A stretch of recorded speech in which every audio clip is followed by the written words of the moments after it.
Whenever people hear about solution-focused brief therapy and the way that it works to help clients overcome their challenges, they usually have one question, and that's the question we're going to tackle today.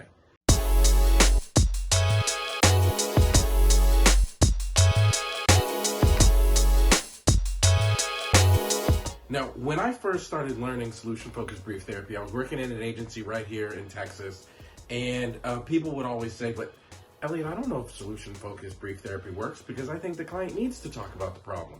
I think we need to have space for the client to talk about the problem.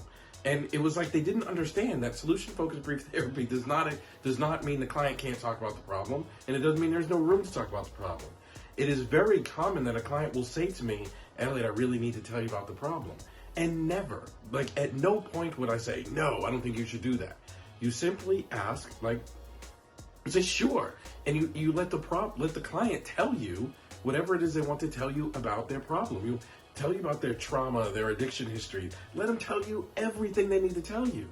But your job is to amplify the client in the story and not the problem. So for example, if I say, what do you best hope when talking, and the client says, I really just want to tell you everything I've been through, I'm going to say, of course, feel free.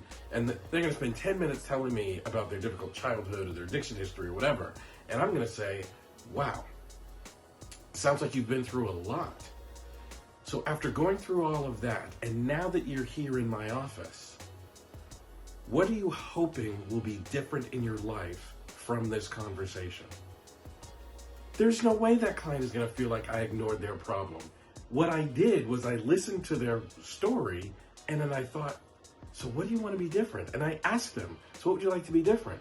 That's not ignoring the client. That's actually listening with empathy. That's actually listening for change. That's actually really listening.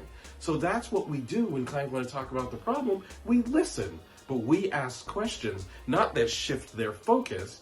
We ask questions that help them start to describe what they want as a result of coming into the therapy office, which is exactly why they came into our office.